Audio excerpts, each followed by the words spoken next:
Teve que aconteceu uma outra agressão dessa religiosa em Londres. Dessa vez foi o contrário. Foi um galês maluco com problemas mentais que pegou um carro e foi para frente de uma mesquita e tentou atropelar pessoas e matar pessoas. Islamofóbico, ferir, né? Olha isso, Caio. Aí fez isso. E quem o protegeu de ser linchado foi um ministro. Imã? Um imã, um pastor muçulmano, um imã. Foi quem, não, que é isso, vamos protegê-lo, a polícia que cuida disso. Olha certo? isso, Caio. Agora, um imã gente boa, um imã tranquilo, um imã lúcido, um imã irmão. Quem amou o próximo ali, Caio? Quem amou o próximo. Quem amou o próximo, me responda você. Foi o imã? Foi o imã. Quem foi o próximo do galês maluco que matou pessoas na porta da mesquita? No Novo Testamento, Jesus faria essa pergunta. E qual seria a resposta? Foi o samaritano, foi o imã. Olha isso. Foi quem agiu com misericórdia. Foi quem agiu. Esse é o próximo do seu próximo. É todo aquele que aprende a agir com misericórdia, sem fazer perguntas sobre quem é ou qual a condição daquele indivíduo para o qual se está trazendo aquela ajuda, aquele livramento, aquela salvação. Agora, nós tínhamos, da semana passada para cá, uma outra história sobre o Islã, que é uma discussão entre ministros. Quando de repente um deles sai com uma opinião que repete aquilo que eu tenho dito aqui dezenas de vezes, que você encontra, por exemplo, no meu portal, no caifab.net, se escrever lá Islã, você vai encontrar um monte de opiniões minhas a respeito. E aí aparece nesse vídeo um ministro que praticamente diz o que a gente tem dito, que se obedece o livro Corão ao pé da letra e as xarias e os mandamentos da tradição islâmica levados em consideração praticamente com o mesmo peso da escritura para fins de obediência, o que se tem como resultado é um retorno ao século VII.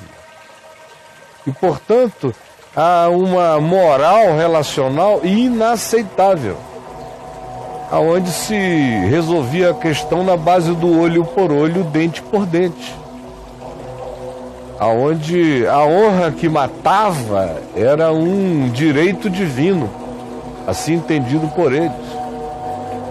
Manter na ponta da espada as obediências à lei de Deus, supostamente, seria o trabalho missionário dos fiéis. E impor pela violência os mandamentos de Deus eram um dever de consciência para cada um deles.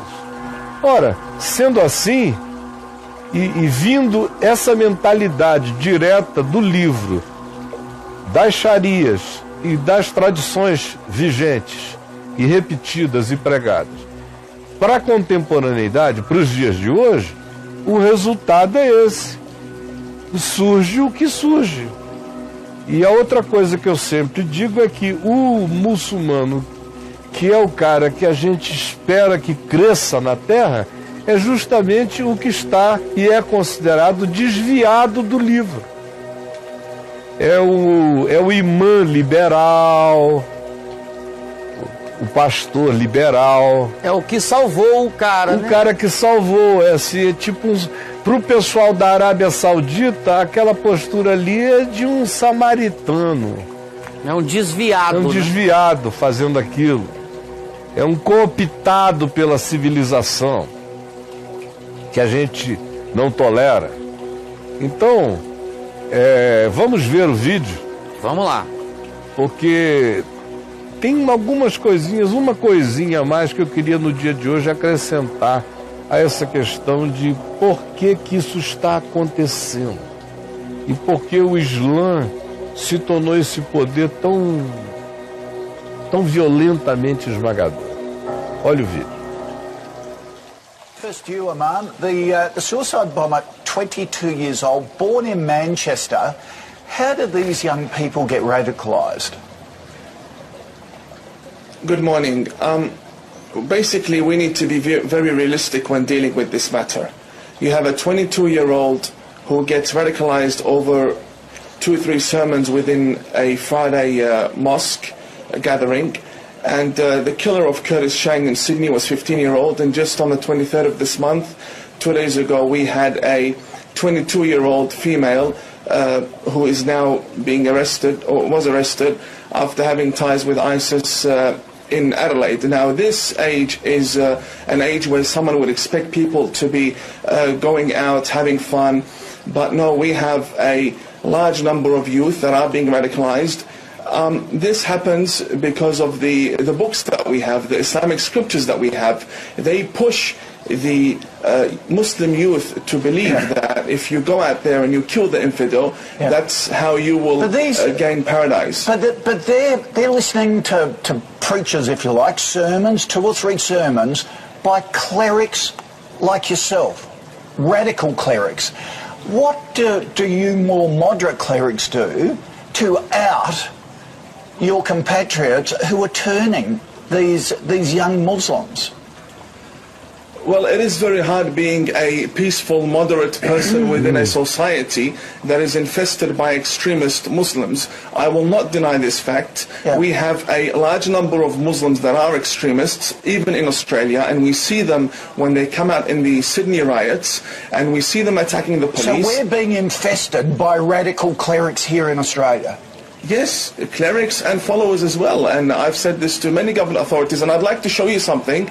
I bought this 2 days ago from a shop within Melbourne. This is Al-Qaeda's flag. These are stickers that are being sold for a few dollars. They have them on their windscreens, they have them everywhere.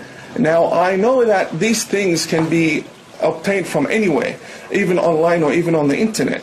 But when you have stores openly selling these items with full audacity and creating this jihadi atmosphere for the youth to put on their cars, fully modified cars now, instead of having stickers. So you're saying, do you believe our authorities should have more powers to get rid of these radical clerics and paraphernalia like that? I think we've got to get tougher. I think our authorities have misunderstood the situation. They have good relationships with the Muslim community, but having good relationships with the Muslim community does not necessarily mean you have control over them and that you can prevent a lone wolf attack. Yep. Jamal, you've constantly condemned many acts of terror. Do Muslim leaders have to be more vocal? The Prime Minister and the Foreign Minister yesterday were surprised that Muslim leaders were silent yesterday on this whole issue. Do you have to be more aggressive, or do you live in fear? Look, we don't live in fear. We live in a very peaceful country. I don't know where the Imam got his information from. First of all, these scriptures existed for hundreds of years. They didn't incite for violence or terror act. It is an ideology of the so-called Islamic State and Daesh, and they are actually targeting the vulnerable young people, impressionable people.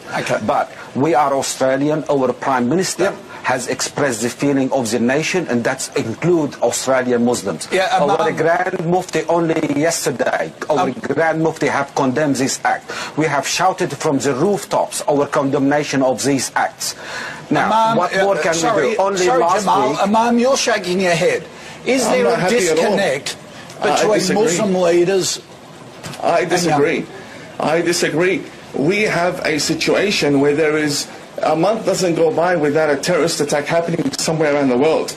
And for the past 1,400 years, we have had a religion of war. That's exactly what we have had. This is not something I'm imagining. These are facts. We've had many wars. How did Islam spread from Saudi Arabia down to Indonesia and Bosnia? All spread by the sword. We had many wars. And for someone to come and say these Islamic scriptures have nothing to do with it, I mean, that's against the facts. That's not true. The Islamic scriptures is exactly what is pushing these people to behead the infidel. Let me tell you something. The people that are beheading, that the person that killed the young girls in Manchester did so believing he was going to dine with the Prophet Muhammad that very night. And that is because the Islamic scriptures... That's not true. There is nothing...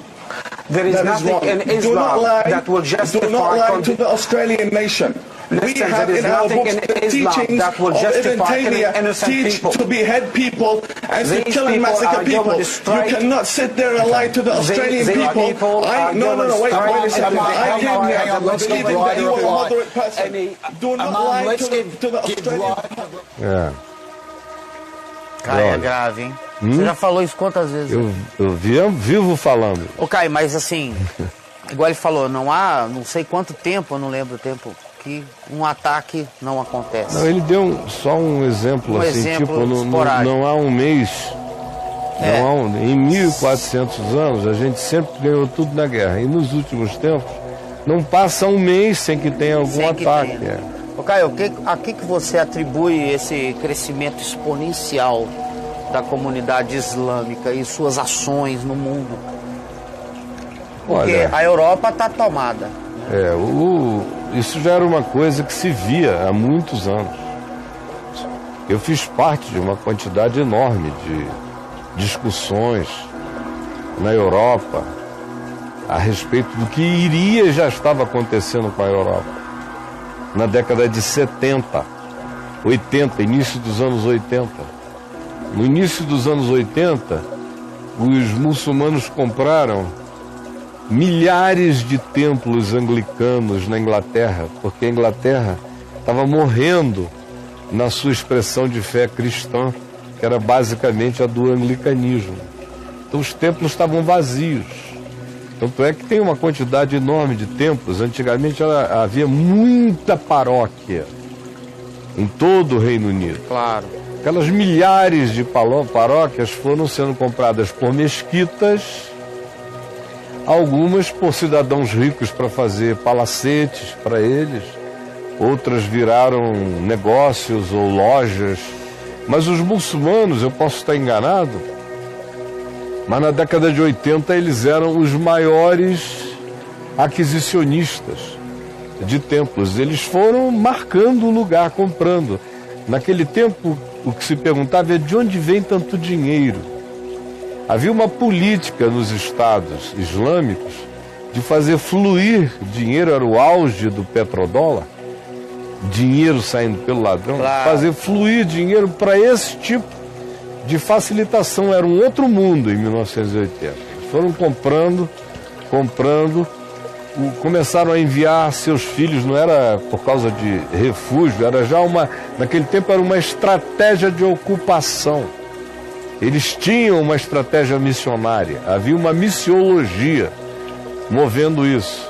Comprar templos, ocupar espaços, enviar pessoas para dentro das universidades, aprender bem a cultura, a língua, se comunicar bem. E foi crescendo. Ocupando.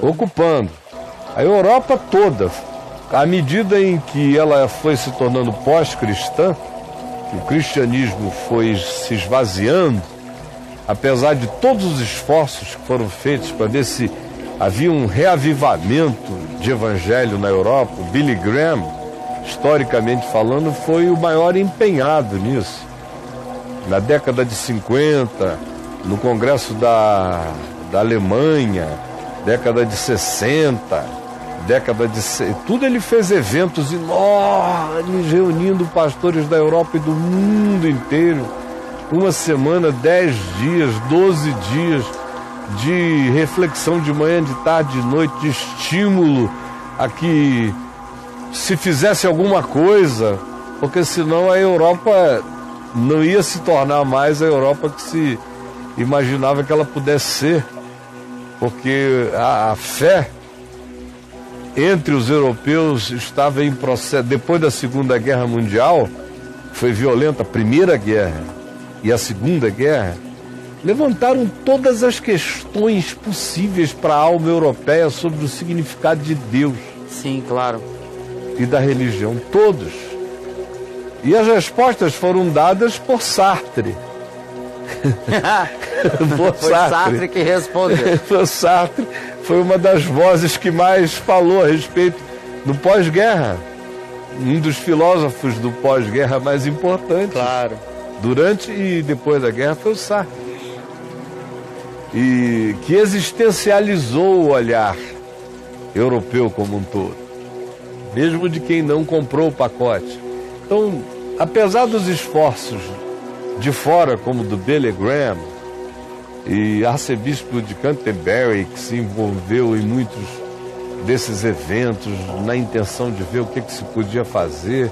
Ah, meu Deus, eu participei de muito grupo, muita conversa sobre o que estava acontecendo e o que aconteceria. E com base naquele buraco, naquele vazio, sim, que a fé cristã deixava, que a falta de fervor no Evangelho produzia, e que as mudanças radicais de hábitos na Europa produziam, de tal modo os hábitos foram ficando distantes também da igreja, no que ela apregoava como comportamento, que quanto mais os hábitos se tornavam diferentes, mais distantes as pessoas ficavam de qualquer que fosse a relação com a igreja, porque sabiam que a igreja, cristianismo, não as acolheria, sendo elas como elas estavam se tornando, distantes do controle e dos hábitos apregoados pela religião. Aí o buraco foi crescendo, foi entrando um monte de coisas.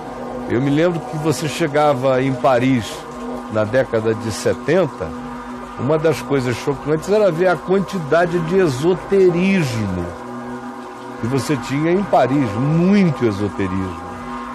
E em cada um daqueles países você via um determinado quadro, mas um vazio de fé. Vazio de fé. Eu me lembro na década de 70, um dia de muita angústia em Roma, um sábado, eu saí andando sozinho e vendo as pessoas nas praças, os jovens, os homens, as mulheres, e aquele vazio, aquilo cheio de templos com cruzes cristãs, e aquele vazio espiritual. Meu Deus. Total. Me deu uma agonia. Em 1970 alguma coisa, eu era só um rapazinho. Já faz tempo já. Já, aquele vazio. Bom, com todos os esforços não se conseguiu reverter.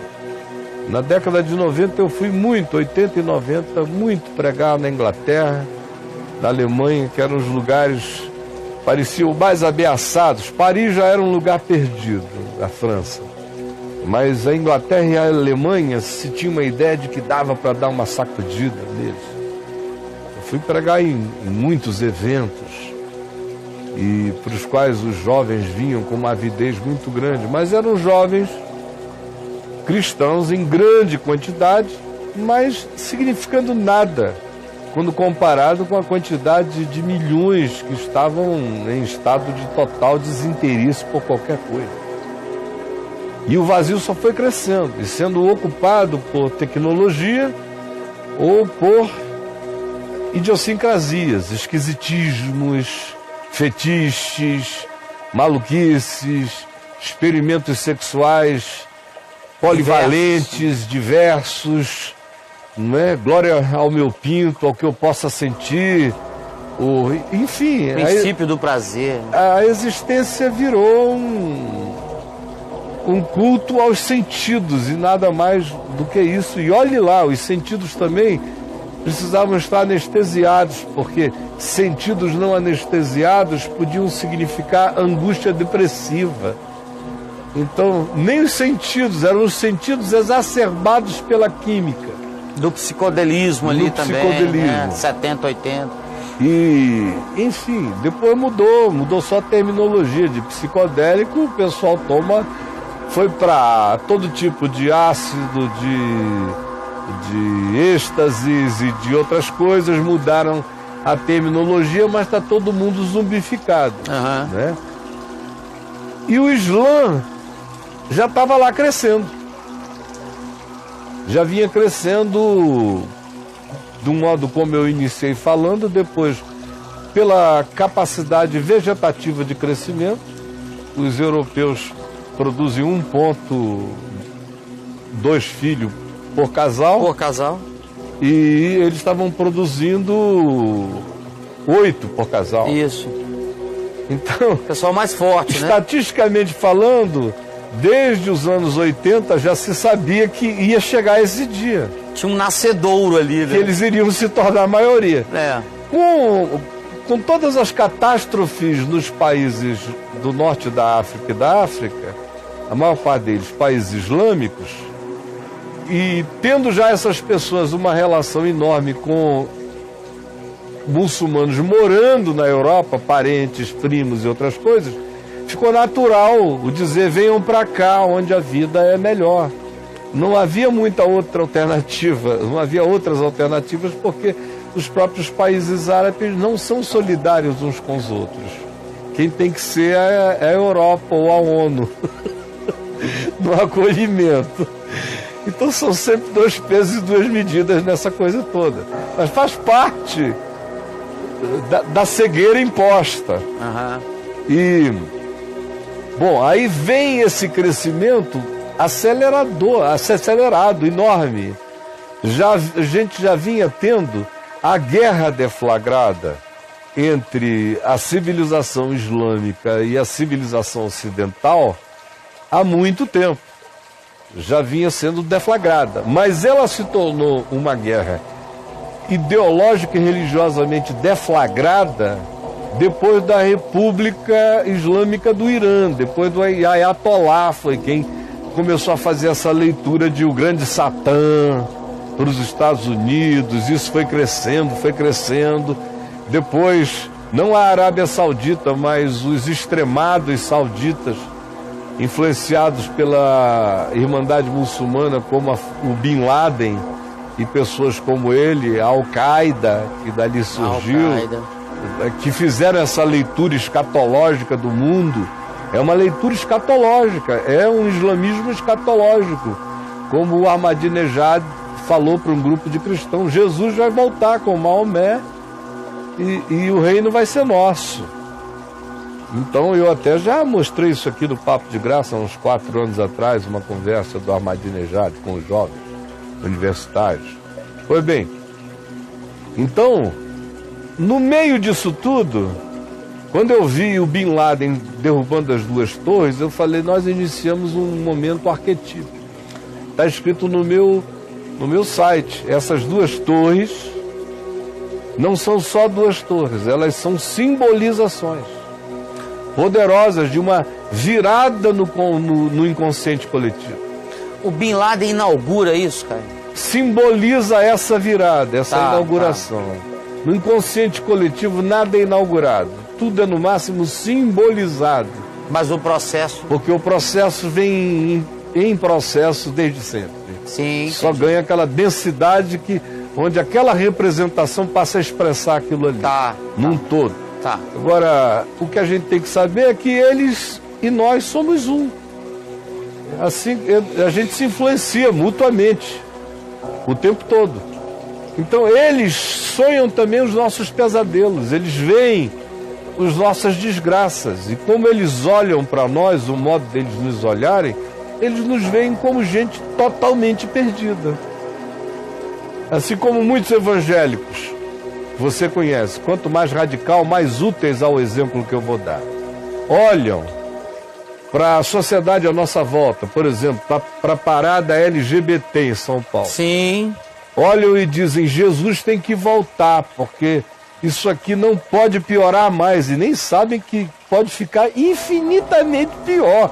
E não é por causa de parada LGBT, não. É por causa até de engenharia genética, do que ela vai fazer com a espécie humana. O LGBT não é nada. Não é nada, é brincadeira de purpurina. Sim. O carnaval vem da engenharia genética, do que a gente vai pedir, escolher, se transformar, dos seres reptilianos que vem aí, dos seres de todos os tipos que a gente não pode imaginar. Loucos, desvairados, da ilha do Dr. Monroe é o que vem. Então, nem começou a porcaria. Mas imagina, esse olhar evangélico que olha para aquilo e diz, o mundo está acabando.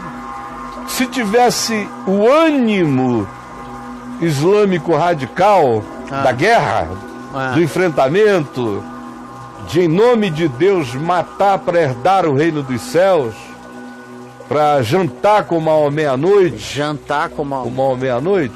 Então, se esse ânimo estivesse presente, imagina o que não aconteceria até aqui entre nós, de uns para com os outros. É porque não está presente. O Evangelho não está presente entre nós, mas nos salvou na sociedade cristã de nos tornarmos bárbaros que de outro modo nós nos tornaríamos. Nos salvou disso. Nós podemos ser os maiores filhos da puta. Mas tem alguns limites dentro de nós que a memória e o eco do Evangelho deixou. São coisas que no Ocidente não se faz. Caio, e quem salva o Alcorão? Pois é, para aí que eu estou andando. Agora você chega, o que acontece, falando de inconsciente coletivo, eu acho que o islamismo se tornou uma grande manifestação, um derrame, uma explosão, um grito da natureza, do inconsciente coletivo, um grito primal. Eu concordo com o que o islamismo ensina? Não. Eu concordo com o modus operandi dele? Não. Eu acho que ele é algo que a Terra precisa? Não, honestamente não. Que versão eu aceitaria do Islã? Aquela que eu digo que aceito, de todos os desviados que ficaram só com a cultura, com a poesia, com a prece leve, gostosa, ficaram com a melodia do Islã. Porque do contrário é um perigo, eu acho. E eles sabem, os moderados sabem disso, é um perigo, levar ao pé da letra é um perigo. Mas o Ocidente, totalmente desgovernado, virando ilha do Dr. Monroe, do jeito que a gente está se tornando, suscita a antítese no inconsciente coletivo, a antítese ocidental do ponto de vista de uma psicologia do inconsciente coletivo é o mundo islâmico. O mundo islâmico é a grande sombra perseguindo o Ocidente. É a sombra moral, é a sombra condenatória, é a sombra da ameaça, é a sombra apocalíptica da extinção. É o Islã. Ele entrou nesse lugar de arquetipia planetária. Por isso ele também é tão atraente. Porque todo mundo que sente revoltas na Terra se identifica com o ódio do Islã. Ele é tão atraente. Por isso ele vai atrair traficantes cada vez mais, atrair todo tipo de gente que existe em estado de ódio social, ou de marginalização, ou de rejeição. Revoltas. Atrativo ao extremo. Ele já vinha sendo na década de 60, 70, quando houve nos Estados Unidos, 50, aquele movimento do Malcolm X, e muitos jovens se tornaram islâmicos, até que eles descobriram a maracutaia, que o pessoal estava roubando pra caramba e tal, houve um desânimo. Mas era um outro tipo, era uma espécie de Islã Madonna. Assim Islã como, Madonna? era um Islã que estava para o Islã, assim como a Cabala está para Madonna. Sim, então era assim, um Islã de Manhattan. Aí não deu certo. Mas esse aí não, esse está vindo da Arábia Saudita, do deserto. É um Islã crente mesmo. Das cidades bíblicas do Islã, das cidades alcorônicas. E querendo refazer o apostolado, o califado, tipo Jesus e os 12 apóstolos, Maomé e os seus indicados, os seus califas ungidos. É para aí que eles querem voltar e querem levar o mundo inteiro. Se o projeto deles desse certo, a Terra ia ter uma guerra tão violenta e no final se transformaria num cenário estilo Mad Max, aquela loucura do deserto, com tecnologias que sobraram, um monte de maluco, doido de todo lado. Só que com a vitória do Islã, os doidos seriam todos de ideologia muçulmana, né? Nessa ficção. Que estão por fazer ainda. Eles querem um islamizar o assim. planeta. Então, você perguntou quem salva... Quem vai salvar esse Alcorão? Não, porque quem salva o Velho Testamento de ser um Alcorão é Jesus. Só que não há quem salve o Alcorão de ser um Velho Testamento. Porque ele foi escrito por um homem só, Maomé, uma única pena, uma única mente, e nenhum outro livro está fechado, nenhum outro tem autoridade para reinterpretá-lo fora de Maomé. Maomé é a chave hermenêutica. A Sharia é o registro de como Maomé viveu o Alcorão. É, portanto, o registro encarnacionista da prática do Alcorão, de como se deve interpretá-lo. Maomé se transformou na chave hermenêutica encarnacionista da prática do Alcorão através das Sharias escritas, de como ele viveu. Então não tem ninguém para melhorar o Alcorão. A única maneira de melhorar o Alcorão é sendo um muçulmano desviado, mantendo as tradições culturais, mantendo as orações, mantendo os gestuais, os ritos, mantendo aqueles ritos como elos de significado familiar e coisas do gênero. Mas se for para obedecer o livro com sinceridade radical, cara, assim como se for obedecer o Velho Testamento com sinceridade radical, a gente tem que sair com pedras, tem que sair na rua com pedra. Pra sair apedrejando um monte de puta, de sem vergonha, de ladrão, de criminoso, de safado. Tem que levar pedra para a igreja, para jogar na testa de pastor ladrão. Tem que fazer um monte de barbaridade. Se levar o Velho Testamento a sério, nós íamos nos tornar Estado Islâmico amanhã. É porque Jesus nos salvou do Velho Testamento e nós não nos demos conta disso. O que eu ensino aqui todo dia eles contestam sem nem saber que praticam nas beiradas o benefício do que eu ensino todo dia.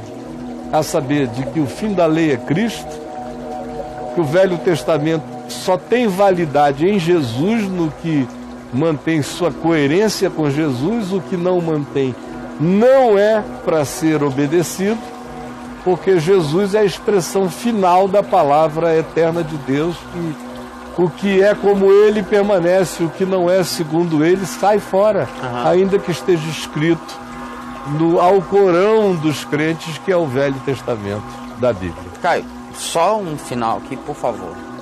Tô com medo de chutar a bola lá no Congresso, mas vamos lá. Como que o judeu, então, lida com isso do ponto de vista comportamental, uma vez que o judeu tem o Velho Testamento e é de Jesus para trás, e ninguém salvou a escritura deles também? Não. Por que o judeu tem essa pegada mais... O que os judeus fizeram foi uma coisa muito mais sutil.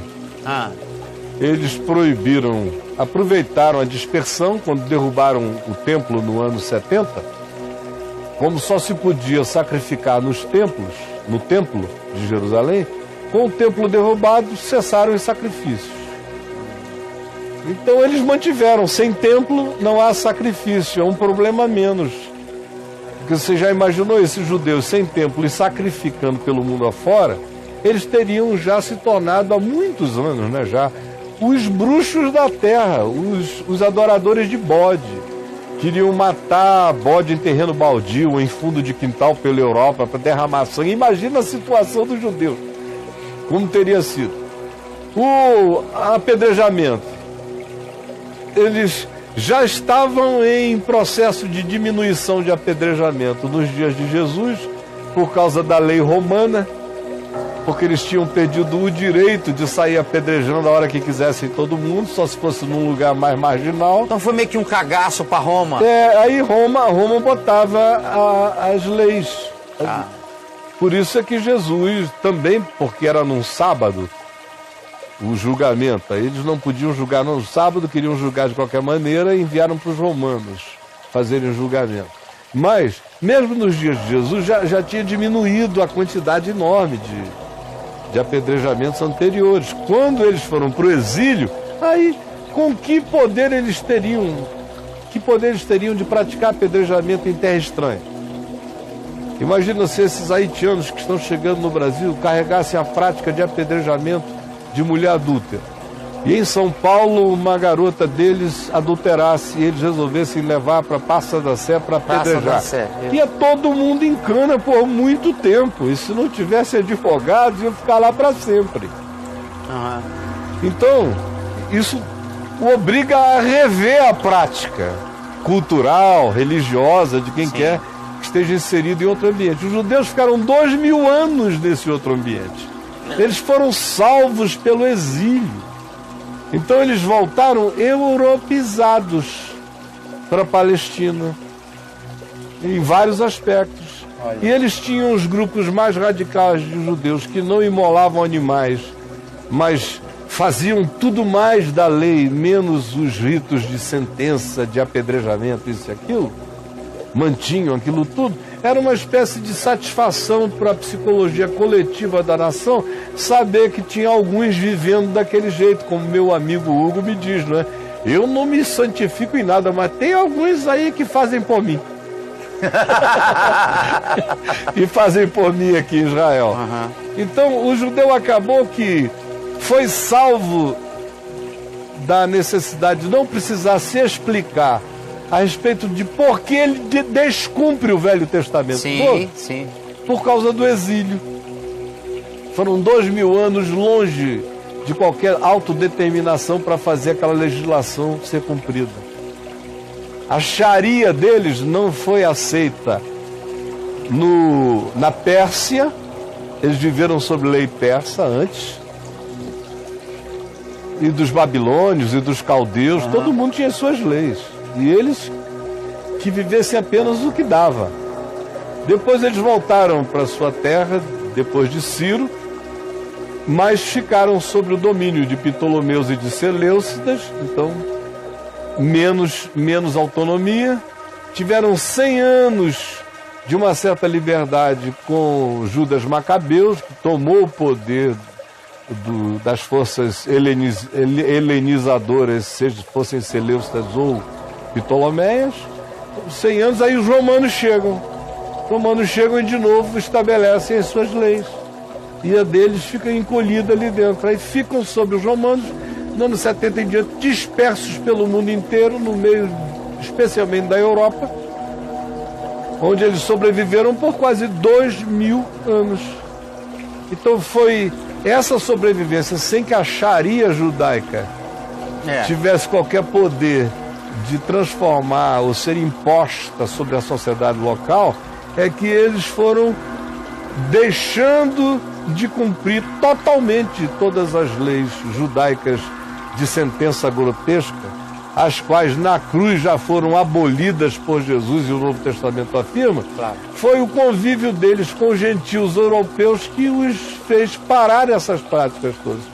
E no retorno para Israel, como não tinha templo e eles já não faziam isso, eles disseram, para que voltar a fazer? E com o desenvolvimento da consciência daquela sociedade, muito mais influenciados pelo sentimento cristão de que não há necessidade do sacrifício do que por qualquer outras coisas, hoje em dia é uma ideia ridícula em Israel esse negócio de construir um templo para sair sacrificando animais. Ô Caio, e no fundo você acha que todo judeu dá uma flertadinha com Jesus, assim? Todo judeu dá uma senhora flertada com Jesus. Uma flertadinha bem... Uma senhora flertada com Jesus. Ele olha... Todo judeu. Todo.